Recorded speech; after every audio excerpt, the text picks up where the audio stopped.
Good morning friends, আজ মঙ্গলবার আর আমি মিষ্টি আবার একটা নতুন ব্লগে সবাইকে স্বাগত জানিয়ে আজকের ব্লগটা আমি শুরু করছি। আপনারা ভাবছেন এই গরমের মধ্যে এভাবে ওড়না দিয়ে সমস্ত মুখটু কেন পেঁচিয়ে নিয়েছি। আসলে বেরোলাম একটু, যাব আমার বাড়িতে, মানে আমার মায়ের এখানে। মা আজকে বিপত্তারিণী পুজো দেবে, তো ওখানে যাচ্ছি আর যাব বাইকে করে হাজব্যান্ডের সাথে।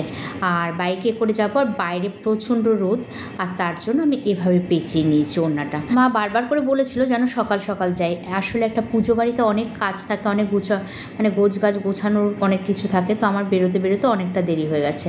তো মায়ের এখানে ঢুকে প্রথমে একটু ঠাকুর দর্শন করে গেলাম, একটু প্রণাম করে নিলাম। পুজো হয়ে গেছে, আর এখানে মা সব প্রসাদ ঢেকে রেখেছে, এখনও কাউকে দেওয়া হয়নি, মানে প্রসাদে ধরা হয়নি। পুজোটা দেখার খুব ইচ্ছে ছিল, পুজোটা এত সুন্দর হয়। আর আমাদের যে পুজো করেন, মানে খুব সুন্দরভাবে পুজো করেন, নিয়ম নিষ্ঠা সহকারে। তো পুজোটা দেখার খুবই ইচ্ছে ছিল, তো যাই হোক দেরি হয়ে গেছে। আর এখানে সিংহাসনে রয়েছে মা নিত্য পুজো দেয় সেই সব ঠাকুর। তো চলুন এবার যাওয়া যাক রান্নাঘরে, কারণ রান্নাঘরেও অনেক কিছু মানে প্রসাদ দেবে, যে লুচি ভাজবে, সিমাই, এগুলো সব রেডি করতে হবে।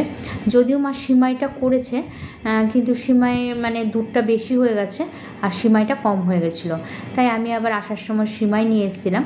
তো সেই সিমাইটা ভেজে আবার সেই দুধের মধ্যে দিয়ে আবার ফুটাতে হয়েছে, কারণ সিমাইটা অনেকটাই কম হয়ে গেছিলো আর দুধটা অনেকটা পরিমাণে অনেকটা বেশি, তাই আবার দুবার করে মানে সিমাইটা ঠিকঠাক করতে লেগেছে। আর বৌদি ময়দা মেখে লুচি বেলে দিচ্ছে আর আমি ভাজছি।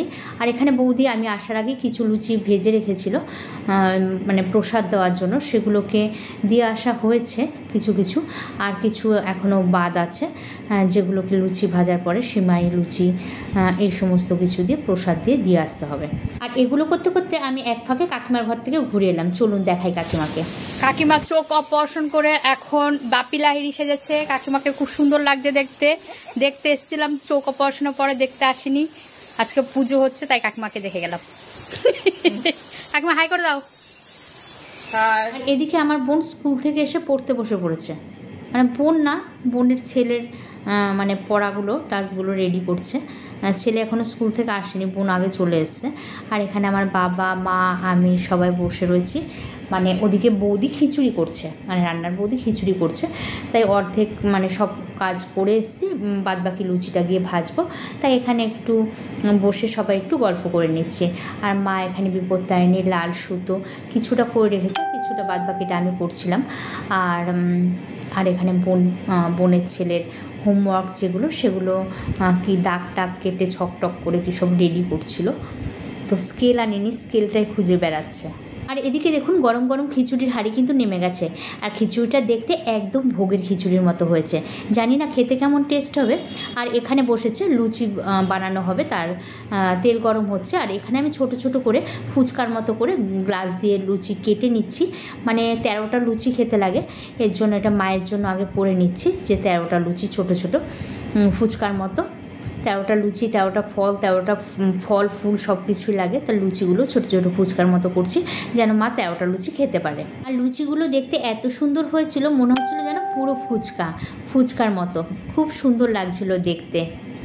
দেখুন দেখতে ফুচকার মতো লাগছে না? আমার তো মনে হচ্ছিলো আলু মাখা থাকলে দুটো ফুচকার মতো করে বানিয়ে খেয়ে দেখতাম যে কেমন লাগে। একদম ফুলে টোপা টোপা হয়ে একদম পুরো ফুচকা, বড় বড় সাইজের ফুচকা হয়েছে। এই লুচিগুলো ভাজতে গিয়ে আমার যে কতবার ফুচকার কথা মনে হয়েছে, আর শুধু মিস করছিলাম তেঁতুল জল আর আলু মাখাটা। যদি আলু মাখার তেঁতুল জলটা থাকতো, তাহলে আমি এক্সট্রা কয়েকটা ভেজে, 13টা বাদ দিয়ে এক্সট্রা কয়েকটা ভেজে আমি ঠিক ফুচকা খেতাম। আর এদিকে স্কুল থেকে চলে এসছে সোনা বাবা, তাই একটুখানি লাফিয়ে লাফিয়ে দেখা করে গেল যে আমি এসছি, তো আমি ড্রেসটা ছেড়ে আসি। এদিকে লুচি ভাজা কমপ্লিট করে মানে বসিয়ে দেওয়া হয়েছে বেগুনিটা খিচুড়ির সাথে খাওয়ার জন্য বেগুনি ভেজে নিচ্ছে। বেগুনি ভাজছে আমার বোন, আর আমি এদিকে চলে গেলাম প্রসাদের এখানে। মা সব রেডি করে দিচ্ছিল, আর আমি আর মা সব রেডি করে নিলাম আর কি। রেডি করে নিয়ে আমি সবার বাড়িতে প্রসাদ দিতে চলে গেলাম, আর বোন সবাইকে লাঞ্চটা দিয়ে দিল। আমি কিছু বাড়িতে আমি দিয়ে এসেছি, আর কিছু বাড়িতে বৌদিকে পাঠালাম যে তুমি কয়েকটা বাড়ি দিয়ে আসো আর আমি কয়েকটা বাড়ি দিয়ে আসি, কারণ আমাদের আত্মীয় স্বজন প্রচুর, আমাদের অনেক বড় ফ্যামিলি, আমাদের গোষ্ঠীটাই অনেক বড়, আমরা অনেক লোক, তো সবার ঘরে ঘরে একটু করে প্রসাদ দিতে লাগে। তো আমাদের বাড়ি যখন কোনো অনুষ্ঠান লাগে তখন বাইরের লোকের প্রয়োজন হয় না, কারণ আমাদের এত বড় গোষ্ঠী আর আমরা এতগুলো লোক, আর সবাই যখন একসাথে হই তখন মানে ভীষণ আনন্দ হয় সবাই একসাথে হলে।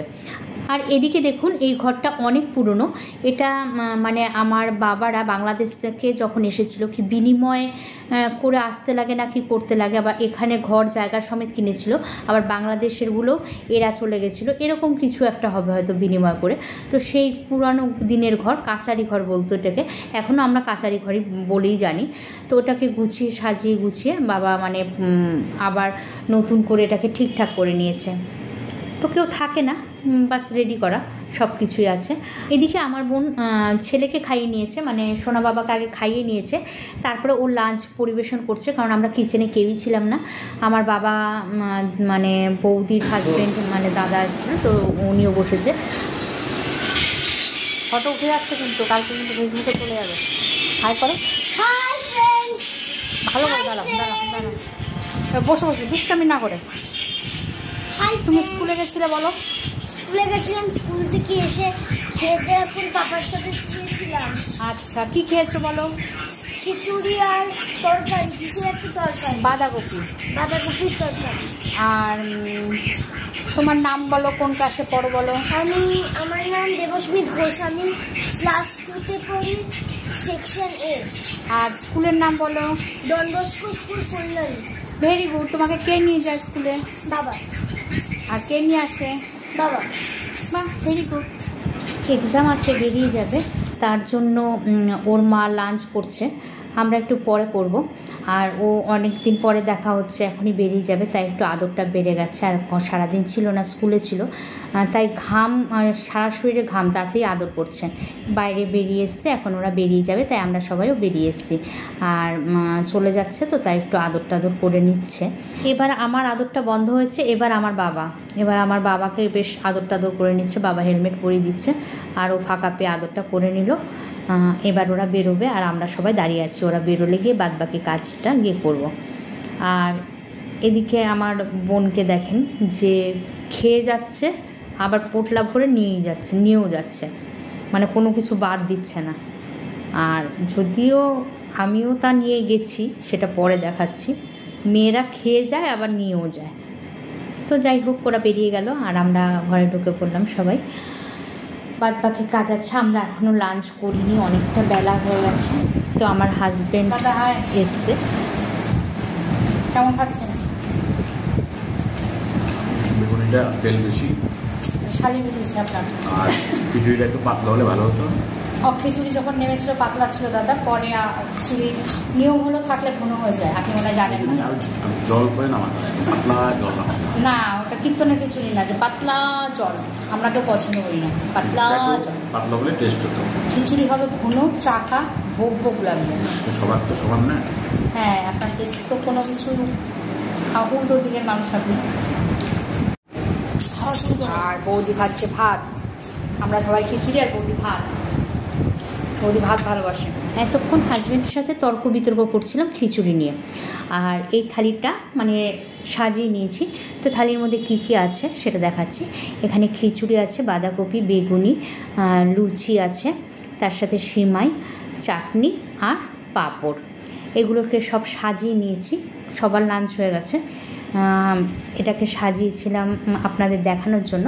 লাস্টে কিন্তু এই থালিটা মানে কিছুটা তুলে রেখেছি, আর বাদ বাকিটা আমি খেয়েছি। আর দেখুন, বলেছি না যে মেয়েরা খেয়ে যায় নিয়ে যায়, পেট ভরে খেয়ে যায় আর পোটলা ভরে নিয়ে যায়, এটাই হলো মেয়েদের স্বভাব। তো আমিও তাই করেছি, বোন একা না, আমিও বোনের থেকে কোনো অংশে ব্যতিক্রম না। এবার চলে এসেছি হরিণঘাটের মিয়ামোড়ে। আমি এখান থেকে একটা কেক নেব, কারণ আজকে মিতালির বার্থডে, তো আমি চাকদাতে যাব মিতালিদের বাড়িতে। তার জন্য এখান থেকে মিতালির নাম লিখে এখান থেকে একটা কেক নিয়ে নেব। কিন্তু এখানে এত কেক, মানে অনেক কিছুর আইটেম আছে যে আমি চুজ করে উঠতে পারছিলাম না যে কোন কেকটা নেব। তো যাই হোক, এগুলো চুজ করতে থাকলাম, আমি আর আমার হাজব্যান্ড দুজনে মিলেই দেখছিলাম যে কোনটা নিলে ভালো হয়। আর অনেকেই ফেসবুক ফ্রেন্ড আমার জানতে চেয়েছে মিতালি কে। মিতালি আমার জীবনে এমন একটা ব্যক্তি যে সবসময় চাঁদের মতো আমার জীবনে আছে। চাঁদ যেমন আকাশে থাকে, সূর্য উঠলে যেমন চাঁদটাকে দেখা যায় না, কিন্তু চাঁদটা থাকে, মিতালিও আমার জীবনে তাই।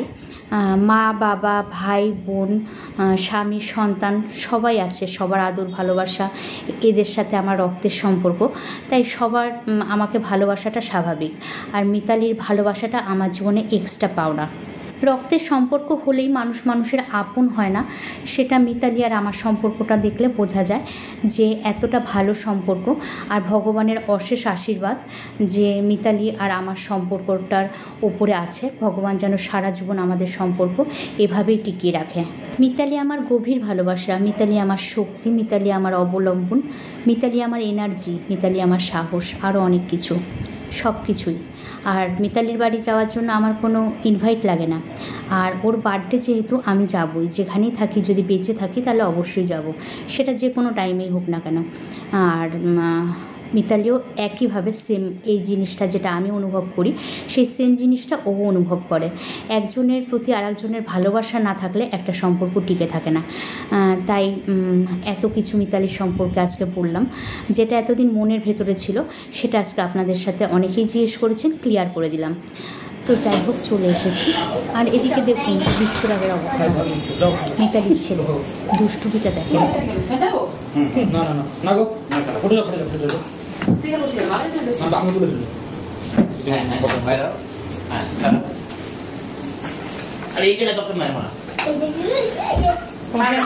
যেখানে দরকার সে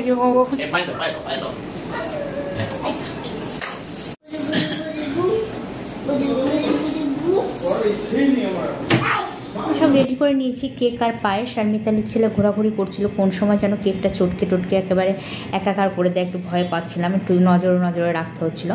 তো যাই হোক, ও কেক কাটার আগেই মানে কেক কাটার ছুরিটা নিয়ে আগে বসে পড়ে, আগে তাড়াতাড়ি করে কখন কেটে ফেলবে, কেকে মানে কাটবে, ওই আনন্দেই থাকে। তো যাই হোক, ও কোলে বসে কেকটা কাটছে আর পিটি করে দেখছে। কেক কাটা হয়ে গেছে, মিতালির জন্য অনেক ভালোবাসা, শুভকামনা, শুভেচ্ছা রইল। আর আমাদের কিন্তু ডিনার হয়ে গেছে। ডিনার কমপ্লিট হওয়ার পরে কেক কাটতে বসেছিল, কারণ মিতালি আগে গরম গরম সব কিছু খাইয়ে দিয়েছে আমাদের। আমি আবার ডিনারের ফটো তুলতে ভুলে গেছি, মোবাইলটা সামনেই ছিল কিন্তু ফটো তুলতে একেবারেই মনে নেই, এটা আমার পুরানো রোগ। আর ডিনারে ছিল গরম গরম পরোটা, চিকেন কষা, আর মাসিমণি পায়েস করেছিল মিতালির জন্য। সেই পায়েস সব কিছু মাসিমণি আর মিতালি করেছিল, আর দারুণ ছিল সব কিছুর টেস্ট দারুণ হয়েছিল। প্রসেনজিৎ আর আমার ছেলে ফটো তুলছিল, কেউ ভিডিও করছিল, কেউ ফটো তুলছিল। তো সব কিছুর মধ্যে দিয়ে মিতালির বার্থডেটা খুব ভালো সেলিব্রেট করলাম। আর ওর ছেলে আমার গালে কিন্তু কেক, মানে অনবরত কেক লাগিয়ে যাচ্ছিল। ও দেখছে বার্থডে হলে সবার গালে সবাই কেক মাখায়, তো ও আর কারোর গাল পেলো না, ও যত ক্রিম আছে সবগুলো আমার গালেই মাখালো। এটা মিতালির বার্থডে স্পেশাল চকলেট পায়েস। তো পায়েসটা মিতালিকে খাইয়ে দিই, মিতালিকে আর মিতালির ছেলেকে। আর মিতালির ছেলে অনবরত আমার নকল করে যাচ্ছে, যে আমি যেমন মানে খাওয়া দাওয়ার ভিডিও বানানোর পরে হাতটা যেমন করে দেখাই, যেমন করে হেভি বলি, ও সেভাবেই আমার নকল করছে। আর মিতালিকে পায়েসটা খাইয়ে দিলাম। এবার আমরা বেরোবো, কারণ অনেকটা রাত হয়ে গেছে, 11টা বেজে গেছে। আর আমরা এখন বাড়ির দিকে রওনা দেবো। দেখুন ওর ছেলে কিন্তু অনবরত দেখে যাচ্ছে হেভি, মানে দারুণটাকেই ও হেভি বলছে। তো যাই হোক, অনেকটা রাত হয়ে গেছে আর ব্লগটা অনেক বড় হয়ে গেছে, আর বাড়ালাম না। সবাই ভালো থাকবেন, সুস্থ থাকবেন। আবার দেখা হচ্ছে খুব শীঘ্রই নেক্সট একটা ব্লগে।